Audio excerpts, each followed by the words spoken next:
방금 찬양대가 선하신 목자라는 제목의 찬양을 하나님께 올려드렸습니다. 찬양 가운데 이런 고백이 있습니다. 주 나와 함께 하시어 두려움 없게 하시고 그 지팡이와 그 은혜로 안위케 하옵소서. 오늘 저는 사실 처음부터 시편 23편을 설교하려고 했던 것은 아니었습니다. 이번 주일을 위해서 이미 다른 본문을 정하고 설교를 준비하고 있었습니다. 근데 지난 월요일 저녁 그동안 투병 중이셨던 우리 교회 박영숙 권사님의 따님이신 고 이수진 사모님의 장례 예배에 참석했습니다.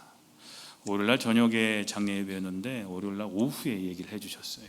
돌아가신 건 주일날 새벽에 돌아가셨는데 늦게 얘기를 해주셨죠. 근데 성도님들에게 알리지 말라고 얘기를 하시더라고요. 그래서 그동안 기도하셨던 이웃기도팀에게만 알리겠다라고 말씀드리고 몇몇 분만 장례식에 참여했었습니다. 그날 장례 예배 가운데 제 마음에 깊이 남은 이야기가 하나가 있는데 60세세요. 돌아가신 분이. 고 이수진 사모님께서 생전에 가장 좋아하셨던 말씀 가운데 하나가 바로 시편 23편이었고 돌아가시 전까지도 그렇게 읽고 외우셨던 말씀이 그 말씀이셨다라고 들었습니다. 여호와는 나의 목자시니 내게 부족함이 없으리로다. 그리고 조사를 맡은 큰아드님이 이 시편 23편을 엄마가 좋아했다고 하면서 영어로 외워서 낭독하는 모습도 참 인상적이었습니다. 그리고 그날 밤 우리 찬양대를 지휘하시는 김승철 전수사님께서 이번 주일 찬양대가 부를 찬양의 가사와 제목을 제 이메일로 보내주셨는데 제목이 선하신 목자였습니다.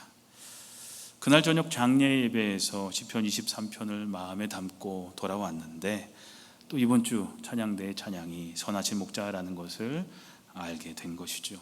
그래서 가사를 읽어보니 주 나와 함께 하시어 두려움 없게 하시고 라는 고백이 반복되어 있었습니다. 그 순간 시편 23편 4절의 말씀이 생각났습니다. 내가 사망의 음침한 골짜기로 다닐지라도 해를 두려워하지 않을 것은 주께서 나와 함께 하심이라. 그래서 원래 준비하던 설교를 내려놓고 오늘은 시편 23편의 말씀을 함께 나눠야겠다라는 마음을 갖게 되었습니다. 어쩌면 오늘 이 말씀은 지금 우리 가운데 누군가에게 꼭 필요한 말씀일지도 모르겠습니다. 사랑하는 사람을 먼저 떠나보내고 마음 아파하는 분들에게, 또 건강과 자녀의 문제로 인해서 눈물로 기도하는 분들에게, 경제적인 어려움이나 어떤 인간과 인간의 관계에서, 사람과의 관계에서 오는 문제로 인해서 앞이 깜깜한 분들에게, 또 겉으로는 괜찮아 보이지만 마음 깊은 곳에서 자신만의 골짜기를 지나고 계신 분들에게 오늘 하나님께서 말씀하십니다. 내가 너의 목자다. 내가 너와 함께 있다. 그러니 두려워하지 말아라. 사랑하는 성도님들, 시편 23편은 평안할 때보다 인생이 힘들 때 우리에게 더 깊이 다가옵니다. 그 이유는 아무 어려움도 없었던 사람이 지은 노래가 아니기 때문에 그래요. 시편 23편을 쓴 다윗은 평탄한 길만 걸었던 사람은 아닙니다. 어린 시절에는 들판에서 양을 치며 사자와 곰을 상대했고 골리앗과 싸웠고 사울 왕에게 쫓겨서 오랫동안 도망 다녔던 사람입니다. 가까운 사람에게 배신도 당해봤고요. 또 2주 전에 말씀드렸죠. 당신이 그 사람이라 기억나십니까? 자신의 죄로 인해서 완전히 무너졌던 아픔을 겪었던 사람이기도 합니다. 그리고 또한 그 역시 사랑하는 자녀를 잃는 고통까지도 경험했던 사람이었습니다. 그러니까 다윗은 사망의 음침한 골짜기가 무엇인지 모르는 사람이 아니었습니다. 그런 다윗이 고백합니다. 여호와는 나의 목자시니 내게 부족함이 없으리로다. 이 고백처럼 다윗의 인생에 정말로 부족한 것이 하나도 없었던 것은 아니었습니다. 가히 또 잃어버린 것이 많았고 원하는 대로 되지 않는 일도 많았고 눈물과 아픔도 참 많았습니다. 그런데도 그는 내게 부족함이 없으리로다 라고 고백합니다. 왜 그렇습니까? 이 고백의 중심은 부족함이 없다가 아니라 그 앞에 있는 말씀이에요. 그 앞에 뭐라고 써 있어요? 여호와는 나의 목자시니. 하나님께서 나의 목자가 되시기 때문에 부족함이 없다라는 거예요. 부족함이 없다라는 것은 내가 원하는 모든 것을 갖게 된다라는 뜻이 아닙니다. 우리는 그래야 부족함이 없다라고 고백하지만 다윗은 그 의미가 아니었어요.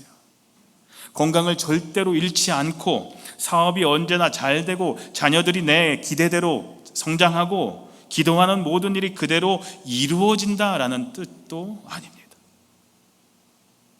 믿음으로 살면 사랑하는 사람과 헤어질 일이 없다라는 뜻도 아니에요. 시편 23편 자체가 그것을 보여줍니다. 이 시편에는 푸른 풀밭도 있지만 사망의 음침한 골짜기도 있습니다. 쉴만한 물가도 있지만 원수도 있습니다. 잔이 넘치는 순간도 있지만 두려움이 엄습하는 순간도 있습니다. 그러므로 내게 부족함이 없으리로다 라는 말씀은 내가 아무것도 잃지 않는다라는 뜻이 아니라 내가 이 세상을 살아가며 그 무엇을 잃는다고 할지라도 나와 함께 하시는 하나님까지 잃는 것은 아니다라는 뜻입니다. 우리 인생에는 늘 부족함이 있습니다. 건강이나 물질이나 힘이 부족할 때도 있고 희망이 부족하다고 느낄 때도 있고 심지어 기도할 힘조차 부족할 때도 있습니다. 그러나 하나님의 자녀에게 마지막까지 부족하지 않은 한 가지가 있습니다. 그것은 언제나 우리를 돌보시고 지켜주시는 선한 목자 하나님이 계시다라는 사실입니다. 그래서 다윗은 이어서 고백합니다. 그가 나를 푸른 풀밭에 누이시며 쉴 만한 물가로 인도하시는도다. 내 영혼을 소생시키시고. 목자는 양이 무엇을 필요로 하는지 잘 압니다. 하지만 양은 자기가 어디로 가야 하는지 잘 알지 못하기도 하고 눈앞에 보이는 풀만 따라가다가 길을 잃기도 합니다. 그래서 양에게 가장 필요한 것은 좋은 목자, 선한 목자입니다. 그런데 우리 인생도 그렇습니다. 우리는 앞날을 다 알지 못합니다. 우리의 앞날을 어떻게 알 수가 있겠어요? 어제 에어컨 잘 설치가 다 끝나고 깔끔하게 끝났는데 전기가 문제가 될 줄 어떻게 알았겠어요? 오늘 시원하게 기쁜 마음으로 다 이루어졌습니다. 여러분들 감사합니다. 하나님께 영광의 박수를 하면서 예배드릴 줄 알았는데 이렇게 에어컨 없이 예배드릴 줄 누가 알았겠습니까? 우리는 앞날을 알지 못합니다. 오늘의 선택이 어떤 결과를 가져올지도 모르고요, 내가 간절히 원하고 있는 것이 정말로 내게 좋은 것인지조차 다 알지 못하는 게 우리 인생입니다.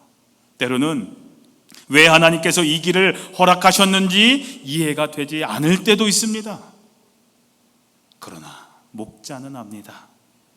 그래서 믿음은 내가 모든 길을 아는 것이 아니라 길을 아시는 목자를 그저 신뢰하는 것, 그게 믿음입니다. 다윗은 그가 나를 푸른 풀밭에 누이시며 라고 고백합니다. 우리는 자꾸 달리려고 합니다. 문제가 생기면 빨리 해결하고 싶고, 제가 어제 그랬거든요. 그래서 막 아시는 그 전기 기술자를 오라고 갑자기 오라고 막 사정해서 오셔서 막 빨리빨리 작업해서 빨리빨리 이거 해야지, 뭐 그런 생각들로 가득 찼었습니다. 새벽에 1시에 띵동 하니까 그냥 그 자리로 그냥 1분만 기다려줘 하고 그냥 잠옷바람으로 나가서 막 빨리 오라고 막 환영하고 할 정도로 우리는 그렇게 빨리 해결하고 싶어 합니다. 어려움이 생기면 어떻게든 빠져나오려고 합니다. 그런데 하나님께서는요, 때로는 우리를 누이십니다. 누이실 때가 있어요. 멈추게 하시고 쉬게 하실 때가 있어요. 내 힘만으로 살아갈 수 없다라는 것을 깨닫게 하실 때가 있어요. 지금 우리 가운데 겉으로는 괜찮아 보여도 영혼은 지쳐있는 분이 계실지도 모릅니다. 그런 분에게 오늘 목자 되시는 하나님께서 말씀하십니다. 내가 내 영혼을 소생시키겠다. 사람의 말로 해결되지 않는 상처가 있습니다. 시간이 지나도 쉽게 아물지 않는 아픔이 있습니다.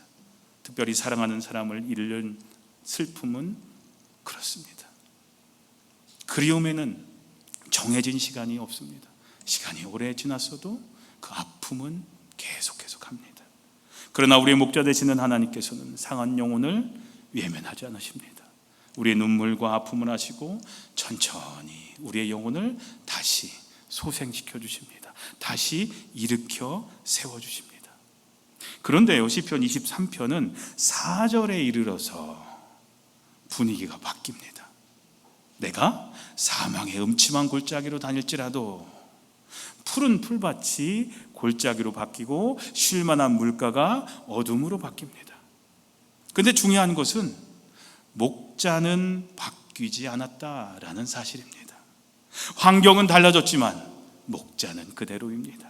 푸른 풀밭에서 나를 인도하셨던 그 목자 하나님이 사망의 음침한 골짜기에서도 여전히 나의 목자가 되어주십니다. 우리는 환경이 달라지면 하나님도 달라진 것처럼 생각할 때가 있습니다.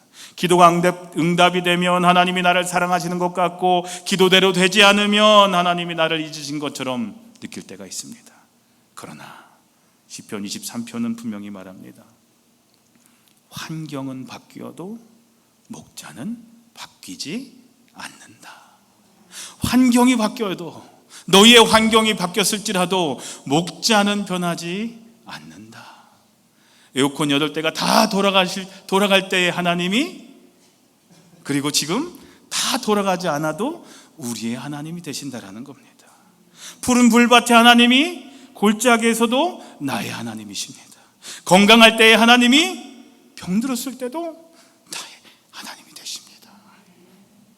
웃을 때의 하나님이 울 때도 나의 하나님이 되십니다. 다윗은 말합니다. 내가 사망의 음침한 골짜기로 다닐지라도 해를 두려워하지 않을 것은. 왜 두려워하지 않습니까? 골짜기가 금방 끝날 것을 알기 때문도 아니었고, 자신이 강하기 때문도 아니었습니다. 이유는 단 한 가지, 주께서 나와 함께 하심이라. 그런데요, 시편 23편 4절에서 참 은혜로운 변화 하나를 발견하게 됩니다. 1절부터 3절까지 다윗은 하나님께서 자신에게 무엇을 해주셨는지를 이야기해요. 한번 읽어볼까요? 시작.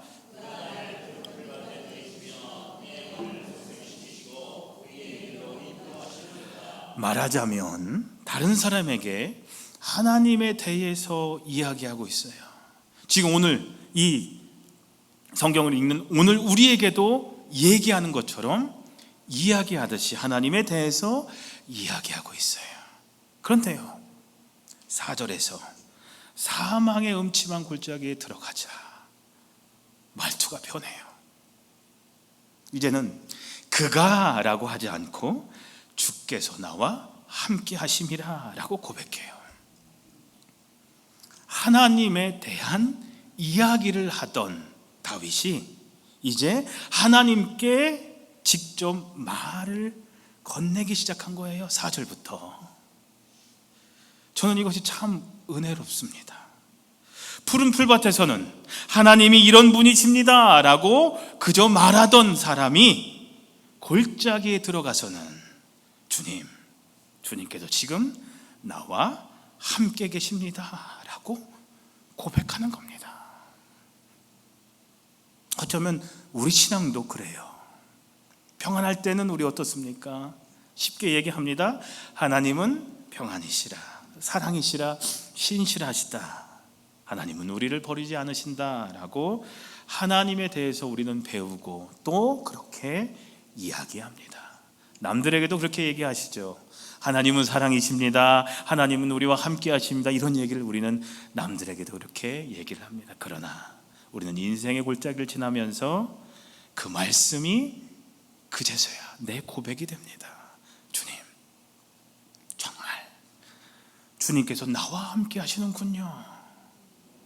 그제서야 깨닫게 됩니다. 정말 주님께서 나와 함께 하시는군요. 머리로 알고 있었던 하나님이 실제로 이제는 나의 하나님이 되는 거예요. 우리는 인생의 골짜기를 지나면서 하나님을 더 가까이 경험할 수가 있어요. 근데 그렇다고 해서 우리가 겪는 고난 자체가 좋은 것은 아니에요. 고난 좋아하는 사람이 어디 있어요? 질병 좋아하는 사람이 어디 있어요? 질병은 아파요. 또 사랑하는 사람과 헤어지는 일도 감당하기 힘든 슬픔이에요.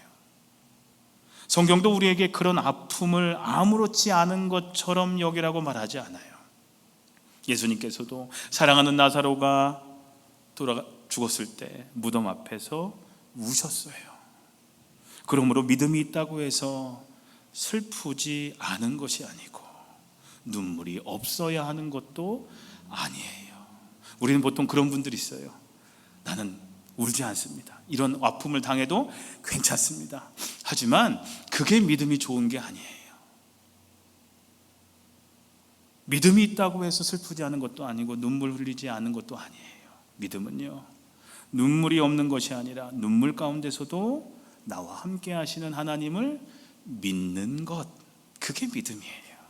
그리고 그 믿음은 내가 얼마나 힘있게 주님을 붙드느냐가 아니라 내가 붙들 힘조차 없을 때도 주님께서 나를 놓지 않으신다라는 것을 믿는 것, 그게 믿음이에요. 사랑하는 성도님들, 우리는 어려운 일을 만나면 묻습니다. 왜입니까? 왜 하필 지금입니까? 왜 저에게 이런 일이 일어났습니까? 라고 묻습니다. 그런데 우리는 이 땅에 살아가면서 그 모든 왜요에 대한 답을 얻지 못할 때가 참 많습니다. 시편 23편도 왜 골짜기가 생겼는지, 왜 그곳을 지나가야 했는지 설명하지 않습니다. 대신 더 분명한 한 가지를 말합니다. 뭐라고요? 주께서 나와 함께 하심이라. 왜인지는 다 알 수 없어도 누가 나와 함께 계시는지는 알 수 있습니다. 그것이 믿음입니다. 믿음은 모든 것을 다 이해한 다음에 하나님을 믿는 것이 아니에요. 이해할 수 없는 순간에도 하나님의 선하심을 붙잡는 것, 답을 다 알기 때문에 걸어가는 것이 아니라 나와 함께 하시는 목자를 알기 때문에 걸어가는 것, 그게 믿음이에요. 그래서 슬픔 가운데 있는 사람에게 우리가 너무 빨리 답을 주려고 하지 않았으면 좋겠습니다. 예수 믿는 사람들, 그리스도인들이 쉽게 저지르는 잘못 중에 하나가 이거예요. 우리는 너무나 쉽게 아픔 당하는 사람들에게 말합니다. 다 하나님의 뜻이 있습니다. 다 이유가 있습니다. 여기도 아멘 하시면 안 돼요. 네, 그렇게 얘기하시면 안 된다는 거죠. 심지어 천국에서 이 사람이 필요해서 천사로 쓰시려고 데려갑니다. 그런 얘기들 막 해요. 그런 얘기 절대 하지 마세요. 이런 답이 때로는 위로가 아니라 아픔이 돼요. 상처가 돼요. 전혀 도움이 되지 않을 때가 많아요. 물론 우리는 하나님의 섭리를 믿습니다.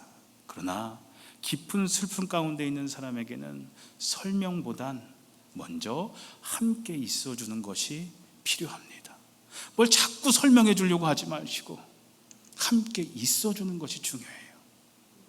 우리 하나님도 그렇게 하십니다. 우리가 울 때, 기도할 말조차 떠오르지 않을 때 항상 곁에 계십니다. 사랑하는 아들아, 사랑하는 딸아, 내가 너와 함께 있다. 하나님이, 목자 되시는 하나님이 우리를 향한 위로의 방법이 이거지, 우리 옆에 와가지고 계속해서 이렇다 저렇다 얘기하시는 분이 아니세요. 우리 곁에 그저 와 계시는 거예요. 내가 너와 지금 함께 있다. 이게 하나님의 우리를 향한 위로의 방법이에요. 답을 주시는 것이 아니라 그저 곁에 와 계시는 것이. 그래서 다윗은 고백합니다. 주의 지팡이와 막대기가 나를 안위하시나이다. 목자의 지팡이와 막대기는 양을 지키고 인도하죠. 잘못된 곳으로 가면 돌이키게 하고, 위험이 다가오면 지켜주고, 길을 잃으면 다시 데려옵니다. 양은 목자가 왜 그 길을 막는지 모를 수 있습니다. 우리도 마찬가지로 내 계획대로 되지 않을 때 답답해합니다. 그러나 시간이 지나 돌아보면 하나님께서 그때 나를 막으신 것이 오히려 은혜였구나, 다른 길로 인도하시는 것이 은혜였구나 라고 깨달을 때가 분명히 있을 겁니다. 물론 여전히 이해되지 않는 일들이 우리 삶 가운데 있습니다. 그런데도 우리가 믿는 것은 목자 하나님은 나보다 길을 더 잘 아신다라는 사실입니다. 그런데요, 시편 23편 5절에 이르면 장면이 또 바뀌게 됩니다. 한번 같이 읽어볼까요?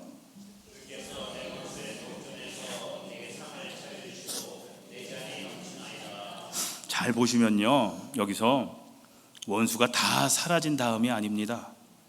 원수가 여전히 바라보고 있는 상황 속에서도 하나님께서 상을 차려주신다는 거예요. 우리는 모든 문제가 다 해결되어야만 평안하고, 건강이 다 회복되어야만 감사하고, 내가 원하는 일이 다 이루어져야만 내 잔이 넘칩니다 라고 말할 수 있다라고 우리는 생각합니다. 그러나 다윗은 상황이 완벽해서 잔이 넘친다고 하지 않았습니다. 하나님께서 함께 하시기 때문에 잔이 넘치는 것이었습니다. 그런 의미에서 평안은 문제가 하나도 없는 상태가 평안이 아니라, 문제 가운데서도 하나님이 나와 함께 하심을 알 때 비로소 경험할 수 있는 것입니다. 그리고 다윗은 자신의 인생의 전체를 돌아보며 고백합니다. 내 평생의 선하심과 인자하심이 반드시 나를 따르리니. 다윗의 인생에는 도망 다녔던 날들도, 눈물 흘렸던 날들도, 실패했던 날들도 있었습니다. 그러나 인생 전체를 다 돌아보니 하나님의 선하심과 인자하심이 자신을 떠난 적이 없었다라는 것을 깨달았던 것입니다. 우리도 언젠가 우리 인생을 돌아보며 이렇게 고백했으면 좋겠습니다. 하나님, 제가 그때는 몰랐는데 하나님이 그때도 함께 하셨습니다. 저는 혼자라고 생각했는데 하나님이 함께 하셨기에 혼자가 아니었습니다. 제가 하나님을 붙잡고 여기까지 온 것 같았는데, 그런 줄만 알았는데 오히려 하나님께서 저를 붙들고 여기까지 이끄셨습니다. 성도님들, 우리가 항상 잘하고 믿음이 굳세어서 여기까지 온 것이 아닙니다. 내가 잘나서 여기까지 온 것이 아닙니다. 하나님의 선하심과 인자하심이 우리를 포기하지 않으셨기 때문에 오늘 우리는 이 자리에 서 있는 것입니다. 그리고 시편 23편은 이렇게 끝을 맺습니다. 내가 여호와의 집에 영원히 살리로다. 목자의 인도에는 목적지가 있습니다. 푸른 풀밭에서 시작하여 쉴만한 물가를 지나고 사망의 음침한 골짜기와 원수 앞을 지나지만 결국 도착하는 곳은 어디예요? 여호와의 집입니다. 사랑하는 성도님들, 우리 인생은 사망의 음침한 골짜기에서 끝나지 않습니다. 선한 목자의 인도를 따라서 마침내 아버지의 집에 이르게 될 것입니다. 이 땅에서 우리를 인도하신 목자께서 마지막 순간에도 우리를 놓지 않으실 겁니다. 그리고 이 약속은 예수 그리스도 안에서 더욱 분명해졌습니다. 예수님이 말씀하셨죠. 함께 읽어볼까요? 나는 선한 목자라. 선한 목자는 양들을 위하여 목숨을 버리거니와. 우리에게는 길만 알려주시는 목자가 아니라 우리를 살리기 위하여 자기 생명까지 내어주신 참 목자가 계십니다. 예수님은 우리를 위해 십자가에서 죽으셨고 죽음을 이기시고 부활하셨습니다. 그러므로 예수 그리스도를 믿는 사람에게 죽음은 끝이 아닙니다. 우리에게는 처음 가는 길일지라도 우리 선한 목자에게는 낯선 길이 아닙니다. 그분이 먼저 죽음을 지나 부활을 경험하셨기 때문입니다. 그리고 우리의 마지막 순간에도 선한 목자께서 우리의 손을 놓지 않으시고 사망의 음침한 골짜기의 마지막 길을 함께 지나서 마침내 아버지의 집으로 인도해 주실 줄로 믿습니다. 그러므로 우리의 유일한 소망은 선한 목자 되시는 예수님밖에 없습니다. 조금 전 찬양대가 여러 번 고백했죠. 주 나와 함께 하시어 두려움 없게 하시고, 주 나와 함께 하시어 두려움 없게 하시고. 우리의 힘은 골짜기가 없는 데 있지 않습니다. 우리의 힘은 골짜기에서도 주님이 나와 함께 하신다는 데 있습니다. 우리의 소망은 아무것도 잃지 않는다는 데 있지 않습니다. 무엇을 잃더라도 우리를 놓지 않으시는 목자가 있다는 데 소망이 있습니다. 우리의 평안은 내일 일을 다 아는 데 있지 않습니다. 내일도 나와 함께 걸어가실 분이 바로 목자 하나님이심을 아는 데 있습니다. 성도님들, 혹시 여러분들 가운데 사망의 음침한 골짜기를 지나고 계신 분이 계십니까? 아무에게도 말하지 못한 아픔을 안고 계신 분이 계십니까? 사랑하는 사람을 먼저 떠나보낸 그리움 가운데 살아가고 계신 분이 계십니까? 오늘 말씀을 붙드시기 바랍니다. 여호와는 나의 목자시니 내게 부족함이 없으리로다. 내가 강하기 때문에 부족함이 없는 것이 아닙니다. 내 믿음이 대단하기 때문도, 내 앞에 아무런 어려움이 없기 때문도 아닙니다. 바로 선한 목자 하나님이 나와 함께 하시기 때문에 부족함이 없는 겁니다. 푸른 풀밭에서도, 쉴 만한 물가에서도 주님을 따라가십시오. 사망의 음침한 골짜기를 지날 때도 목자 하나님의 손을 붙드십시오. 그리고 내가 그 손을 붙잡을 힘조차 없을 때도 목자 하나님께서 나를 꼭 붙들고 계심을 믿으시기 바랍니다. 그리고 우리의 인생의 마지막 순간까지 이 고백으로 살아가기를 소망합니다. 우리 함께 고백해 볼까요? 시작. 주께서 나와 함께 하시니라. 내 평생의 선하심과 인자하심이 반드시 나를 따르리니 내가 여호와의 집에 영원히 살리로다. 아멘. 우리의 눈물을 아시고 상한 영혼을 소생시키시며 골짜기에서도 우리 곁을 떠나지 않으시고 마침내 영원한 아버지의 집까지 우리를 인도하시는 목자 하나님, 선하신 목자 되시는 주님을 끝까지 신뢰하며 그분과 동행하는 저와 여러분들의 삶이 되시기를 주님의 이름으로 간절히 축원합니다.